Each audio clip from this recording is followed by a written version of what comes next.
Good afternoon, YouTube. One thing that you might wonder is how to stay warm when you wake up in cold weather backpacking. Because when you first wake up and you feel the temperature of the air, you are not going to want to get out of that bag. I assure you. I've done it many times, whether it be in the Marines or backpacking, and it's not a great time when you first wake up. Just being honest, it's okay.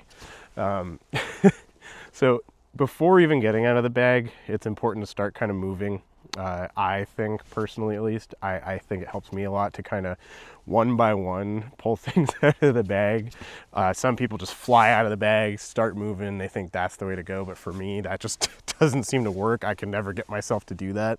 So what I do is when I'm laying in the bag, I will actually start moving my toes, moving my fingers, just all my little digits. I'll start like shimmying around in my bag like this, just to kind of help start movement and get my blood pumping a little bit.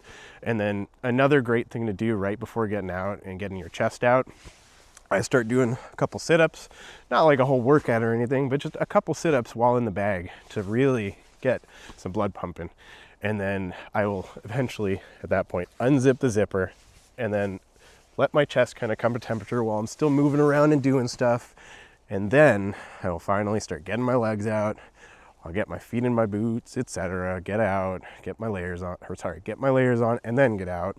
And then once I'm out, I'm still usually not warm enough. When you first get out of the tent, you're still gonna be shivering a little bit if it's cold enough. It is what it is. But to actually get yourself warmed up where your gear, your insulating gear, can actually keep you warm afterwards, you need to keep moving. You can't just stay still. If it's cold enough, that's not gonna do it. So what you do is dynamic warm-ups. I typically will do these for 10 to 20 minutes after I get up in the cold weather, and it helps absolutely tremendously.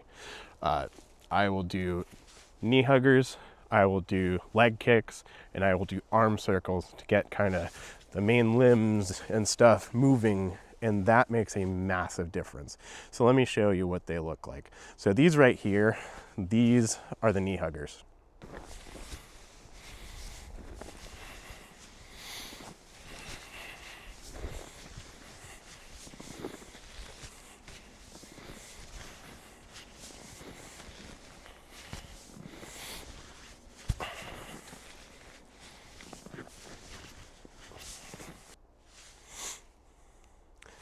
These right here are the leg kickers.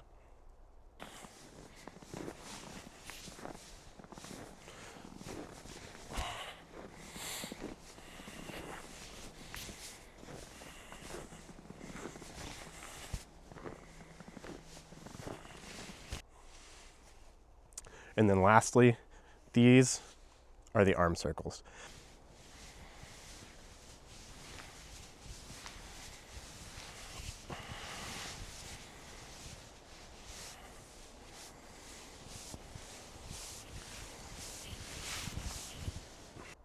So doing these for probably 10 to 15 minutes at most is probably enough, but I kind of go a little past that because I'm usually still not fully warmed up by then. This last trip, I swear I did it for like 20, 30 minutes because I was freezing when I first woke up. But that's okay. You just do them long enough where you feel warm without sweating, and then your gear at that point is warmed up as well and can insulate you. People think insulating gear is just gonna produce heat for you. It's just gonna keep you, it's just gonna make you warm. But that's not how insulating gear works. If you are not warm when you get into the gear, you are not gonna stay warm. Insulating gear does exactly that. It doesn't generate heat, it insulates. It traps in what heat you have. So you need to move.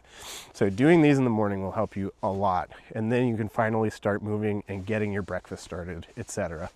But that's all I had today. What do you guys do? Do you do dynamic warm-ups? Do you move around in your sleeping bag? Do you just fly out and get your stuff on? I can't do that. That's how they taught us to do it in the Marines. I could not. I hated it. I mean, I had to sometimes and I did it, but I was miserable every time. Have a great day, YouTube.